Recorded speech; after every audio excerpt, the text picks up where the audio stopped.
Oui, le véritable sang de Jésus, le véritable sang de l'expiation a été versé en dehors des portes de Jérusalem. Et le sang a été aspergé sur la vraie substance, sur le vrai propitiatoire, le trône de Dieu. Aujourd'hui, le trône de Dieu n'est plus le trône de jugement, c'est le trône de la grâce. Et qu'est-ce que la grâce? Une faveur non méritée, une faveur non gagnée. Et la Bible dit, approchons-nous donc avec assurance du trône de la grâce. Le mont du Temple, expédition Terre Promise.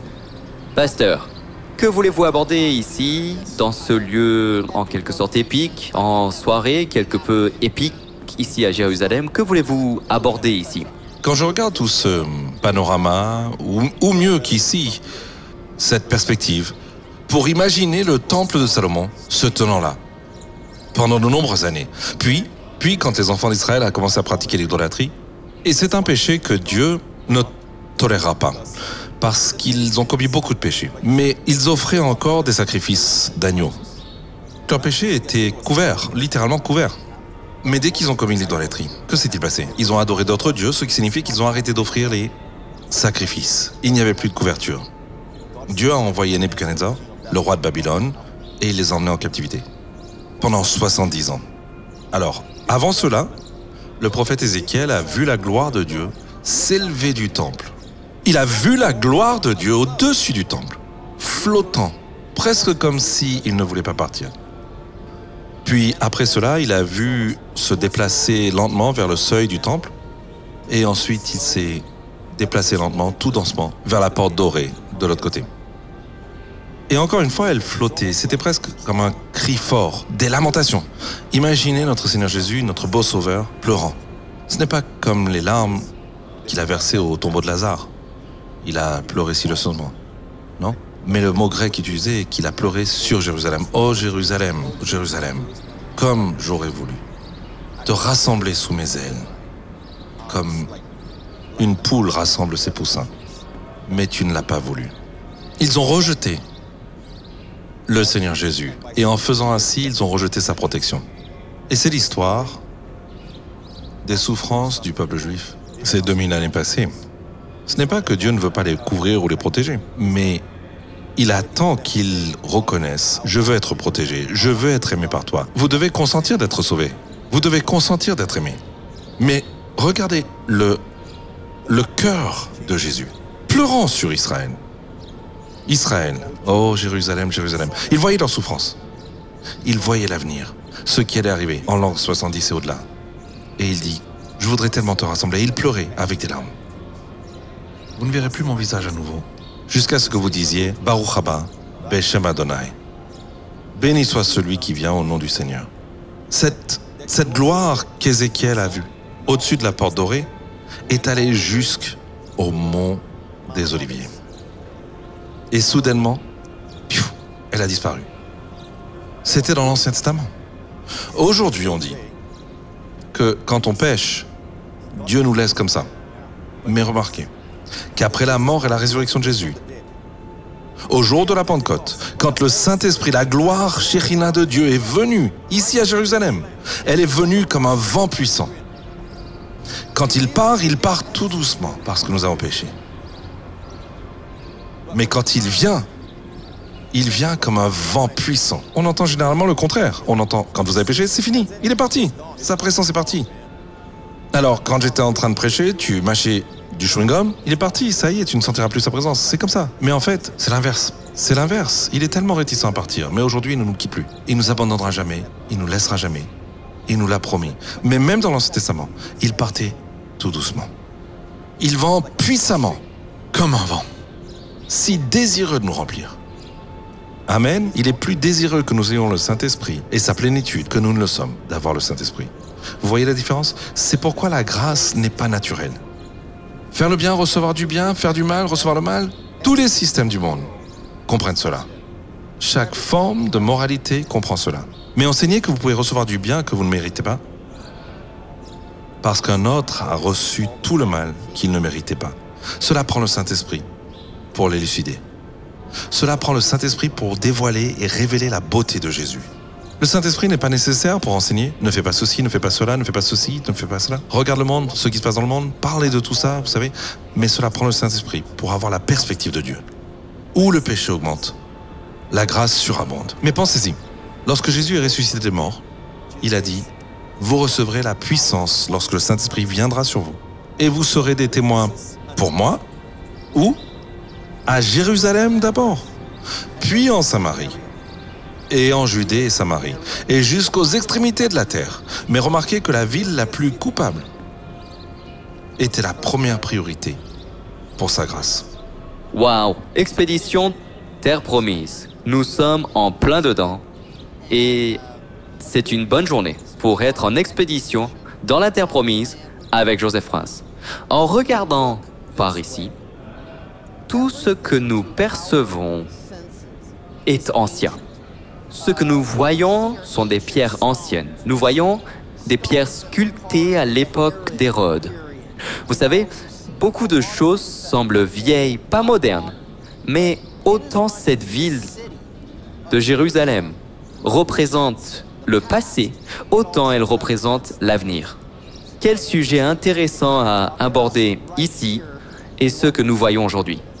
Oui, tout à fait. Quand vous venez en Israël, et si vous avez toujours une perspective que tout cela appartient au passé, que c'est historique, regardez Israël aujourd'hui, c'est différent. Non, ce n'est pas. C'est l'Israël pour lequel il revient. L'Israël moderne. Et l'enlèvement n'est pas la venue de Jésus sur le mont des Oliviers, quand il revient pour régner et gouverner. Ce règne millénaire de 1000 ans. L'enlèvement arrivera d'abord. Et il peut arriver à tout moment. À tout moment. Et Matt, vous serez à nouveau jeune. J'aime crier. Elle attend ce moment. Mais vous savez, et pour toujours en bonne santé, pour toujours fort, vous savez, plus jamais malade ou même se sentir malade, pour toujours. Pas flotter autour, mais avoir un corps glorifié. Le ciel est un lieu réel, plus réel, c'est plus réel que notre présence physique en ce moment. Nous ne pouvons pas l'imaginer. Alors au moment où le cœur de quelqu'un s'arrête de battre, il dira « Oh, je me sens tellement vivant ». Et il dira « Mais c'est qui ce policier là-bas » C'est comme si nous ne pouvons pas l'imaginer, car la mort a perdu son dard. Vous savez, quand David a perdu son enfant, David a dit « Il ne reviendra pas à moi, mais je vais aller vers lui ». Il parle de l'enfant qui est quelque part. L'enfant est avec Jésus, élevé par les anges. Et j'ai perdu un enfant quand je pense que j'avais autour de 40 ans. Vous savez, on en a eu un entre-temps. On a perdu un enfant. Mais le Seigneur m'a donné cette révélation. Ton enfant grandit. Donc chaque année, je compte quel âge elle a maintenant. Vous savez, au paradis, quel âge elle a maintenant. Elle aurait tel âge. Et je la verrai un jour. Et l'enlèvement peut arriver à tout moment, en un clin d'œil. Je vois votre clin d'œil. C'est ça. On a un nouveau corps. On se sentira tellement vivant. Et ensuite, on rencontrera ceux qui sont partis avant nous. Vous ne reconnaîtrez pas votre père. Vous savez, parce qu'ils diront qui est ce beau jeune homme. Et nous serons tous forts, en bonne santé, jeunes pour toujours. Nous ne pouvons pas l'imaginer car nous sommes habitués à toutes les douleurs, les souffrances, les limites. Nous ne pouvons pas imaginer le paradis. Je ne veux pas y aller. Certaines personnes disent cela parce qu'ils diraient probablement « Je ne veux vraiment pas aller dans cet endroit ». Et vous ne pouvez pas imaginer. Dieu a créé cette vie, Dieu a créé votre corps. Appréciez ce que Dieu vous a donné, le sens. Imaginez le corps glorifié que nous aurons au paradis un jour. Ça m'a frappé, en vous écoutant plus tôt dans la journée, quand on était ailleurs, que cette ville ne représente pas seulement, ou quand vous venez ici, ça ne représente pas seulement où Jésus a marché. Elle représente là où Jésus va vivre. Il revient. Et il régnera d'ici. Et il régnera d'ici. Cette ville représente le passé, le présent et l'avenir. Et quelle belle pensée que nous soyons ici. Venez avec nous en Israël. Vous aurez de nombreuses raisons de venir. C'est une soirée festive ici. Beaucoup de chants, beaucoup de cris. Purim, c'est un petit peu comme... Quelqu'un m'a dit que c'était un petit peu comme l'Halloween pour les Juifs. Tout le monde se déguise et... Il n'est pas chrétien, n'est-ce pas? Ouais, je pense pas. Mais Purim représente pour le peuple de Jérusalem quand ils ont été littéralement sauvés de la destruction. Il y a donc une ambiance de fête ici, une ambiance festive. Vos pensées finales, pasteur, sur cet endroit et l'expédition que nous avons vécue. Je crois qu'à chaque fois que quelqu'un vient en Israël, Dieu leur parlera, J'aime ça. sans effort. Et c'est ça, parce qu'à la maison, il faut mettre de côté du temps pour écouter la parole ou passer du temps. Mais il semble que partout où vous allez, Dieu parle tout le temps. Et vous êtes vraiment poussé à méditer. Parce que toute la journée, vous regardez des lieux et des choses différentes. Et probablement, vous entendez quelque chose. Vous entendrez probablement quelque chose qui vous parlera. Et c'est la parole de liberté, la parole de réconfort, la parole d'encouragement, de force. Vous voyez? Et je trouve qu'à chaque fois que mes gens de mon église viennent en Israël, ils reviennent avec une percée financière. Ils ont des domaines d'élargissement et d'augmentation et quelque chose de bon arrive, quelque chose de nouveau. Ils disent, pasteur, nous adorons quand vous revenez d'Israël. Vous êtes tellement plein que vous débordez sur nous. Et c'est l'endroit où je vais afin d'être ressourcé. Magnifique. Parce que j'entends ce que les guides disent à propos de la nature, comme les presses, et le Saint-Esprit transforme cette eau en vin. Vous voyez, alors je sais que personne ne sera lésé en venant en Israël, en marchant sur les pentes du mont des Oliviers, en passant près du lac de Galilée. Dieu, le Saint-Esprit, aura la matière pour vous montrer son Fils, notre Seigneur et Sauveur Jésus-Christ. Expédition Terre Promise. Ici, au Mont du Temple. Pasteur, que voulez-vous dire depuis cet endroit épique? En ce moment, on se trouve à ce qu'on appelle le cœur de Jérusalem, où se trouvait autrefois le temple, là où se trouve le dôme du rocher en ce moment, le temple de Salomon, le temple d'Hérode. Et c'est là que Jésus a dit, ne faites pas de la maison de mon Père une maison qui est une maison de voleurs. Il l'a appelée la maison de mon Père. Donc même Jésus a appelé le temple, à ce moment-là, la maison de mon Père. N'est-ce pas? Et Dieu a ordonné que ce soit une ville sainte. L'histoire de Jérusalem le prouve. Mais ce sera une ville sainte parce qu'il revient dans cette ville, Jérusalem. Ses pieds toucheront le mont des Oliviers, puis il descendra ici pour régner ici même à Jérusalem. Quelle est la chose sur laquelle Dieu veut que nous nous concentrions? C'est la plus grande chose dans le temple. Vous direz la gloire Shekhina. Où se trouve la gloire Shekhina? Dans le Saint des Saints. De tous les endroits en Israël, où diriez-vous que se trouve la ville la plus sainte? Vous diriez Jérusalem. Maintenant, à Jérusalem, où diriez-vous que l'endroit le plus saint, le plus saint des saints, vous diriez dans le temple, directement dans le Saint des Saints. Eh bien, qu'est-ce qui se trouve juste au centre du Saint des Saints? Le propitiatoire, où le sang est aspergé. Nous devons réaliser que la vraie sainteté avec Dieu concerne l'œuvre accomplie de Jésus. Ou si nous croyons au Seigneur Jésus et son œuvre accomplie. Le sang sur le propitiatoire, remarquez que la loi est sous le propitiatoire, Dieu dit de ne pas la ressortir. Le moment où vous la ressortez, comme les gens de Beth Shemesh, beaucoup d'entre eux sont morts d'un seul coup. Que faisait-il? Ils ressortaient la loi, les 10 commandements. Afin de pouvoir faire cela, vous devez écarter le propitiatoire. Si vous avez regardé Indiana Jones, et quand ils poussent le propitiatoire et prennent la loi, il y a eu la mort. Et Dieu veut que nous nous souvenions toujours que la grâce est plus élevée que la loi. La grâce est venue. Moïse représente la loi. Mais le Fils, Jésus-Christ, représente la grâce. Pasteur, je suis venu ici plus de 100 fois.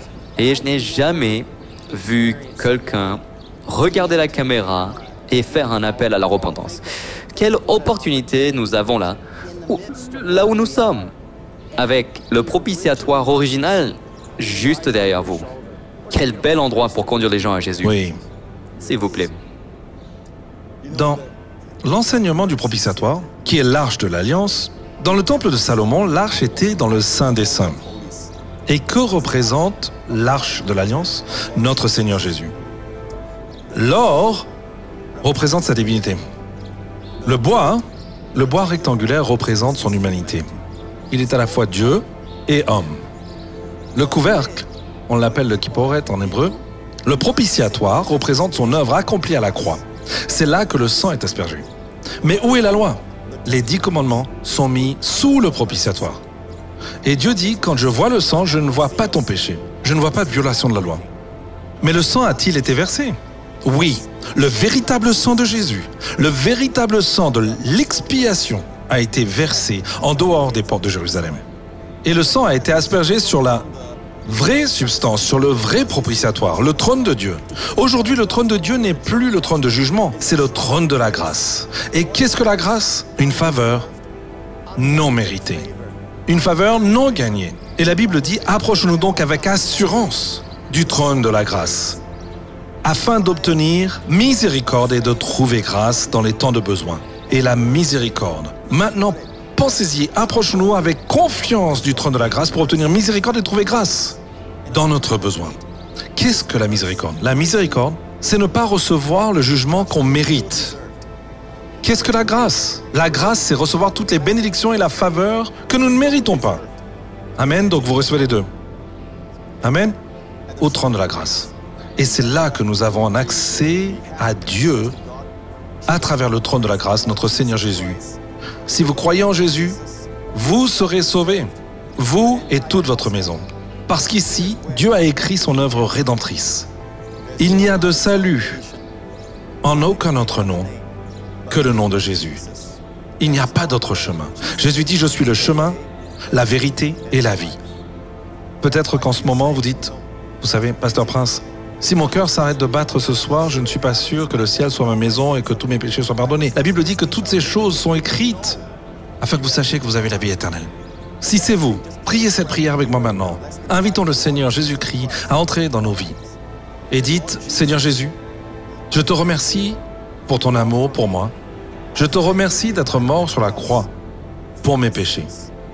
Je te confesse, Jésus-Christ, tu es mon Seigneur. Jésus-Christ est mon Seigneur. Et je crois que Dieu l'a ressuscité des morts. Dieu est maintenant mon Père, le Dieu d'Israël, le Dieu d'Abraham, d'Isaac et de Jacob. Merci Seigneur. Il est maintenant mon Père. Au nom de Jésus. Amis, si vous avez prié cette prière, vous êtes maintenant un enfant de Dieu. Vos péchés sont complètement pardonnés. Passé, présent et futur. Amen. Toutes ces choses sont nouvelles dans votre vie. Wow. Expédition propitiatoire est le nouveau nom de cette émission. Pensez-y. Terre promise, propitiatoire.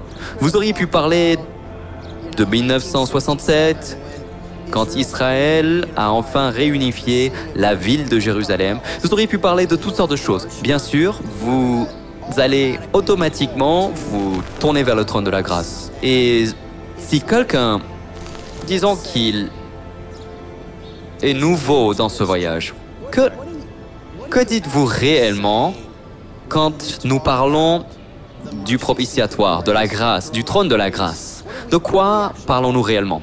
Nous parlons d'une dispensation différente comparée à ce que le peuple juif a connu, la loi. Nous ne sommes plus sous la loi, nous sommes sous la grâce. La loi a été donnée par Moïse, mais la grâce et la vérité sont venues par Jésus-Christ. La loi a été donnée et elle peut être donnée de loin. Je peux vous envoyer un email, n'est-ce pas? Mais je suis venu en Israël. C'est très personnel. La grâce et la vérité sont venues par le Fils. La loi a été donnée par un serviteur. Maintenant, le tout premier miracle de Jésus a été de transformer l'eau en vin. Le premier miracle de jugement de Moïse a été de transformer l'eau en sang. Wow. C'est une image de la loi, résultant en mort. Mais quand Jésus a transformé l'eau en vin, cela a résulté en vie et célébration. La grâce est venue. La loi est axée sur l'exigence. L'exigence. Tu ne feras pas, tu ne feras pas. C'est l'essence de la loi, l'exigence. Et rien de mal avec ces exigences. Elles sont parfaites et elles sont saintes. Mais malheureusement, nous sommes faillibles. Dieu exige la justice de la part des hommes pécheurs en faillite. Mais la grâce, c'est l'approvisionnement. Je te donnerai la justice que tu n'as pas. Je te donnerai la sagesse que tu n'as pas. Je te donnerai même la sainteté que tu désires. Tout est un don. La Bible dit que nos cœurs, dans le livre des Actes, sont purifiés par la foi. Vous avez déjà entendu cela? Les cœurs peuvent être purifiés par la foi. Il est donc crucial que nous révélions Jésus au peuple dans toute sa beauté, sa splendeur, sa gloire et son excellence, son œuvre accomplie, son œuvre parfaite accomplie. Il faut le Saint-Esprit pour prêcher la grâce, car la loi est naturelle. Dites-moi, faites le bien, recevez du bien, faites le mal, recevez le mal. Je comprends. Tout le monde dans le monde comprend cela. Chaque philosophie, Chaque approche de Dieu comprend cela. Mais dire que je peux recevoir du bien que je ne mérite pas, parce qu'un autre a reçu le mal que je mérite, waouh, cela prend le Saint-Esprit. Pour dévoiler la beauté de Jésus, il faut le Saint-Esprit. De dire, ne faites pas ceci, ne faites pas cela à partir du pupitre, ne faites pas ça, ne faites pas ceci, ne faites pas cela. C'est facile, vous n'avez pas besoin du Saint-Esprit. Il y a des gens qui ne sont pas chrétiens, qui enseignent, ne faites pas ceci, ne faites pas cela. Moralité. Mais il n'y a aucun pouvoir là-dedans. Mais dévoiler la beauté de Jésus, il faut le Saint-Esprit. Nous sommes loin pour glorifier Jésus. Le Saint-Esprit est venu pour une seule raison, et c'est pour glorifier Jésus.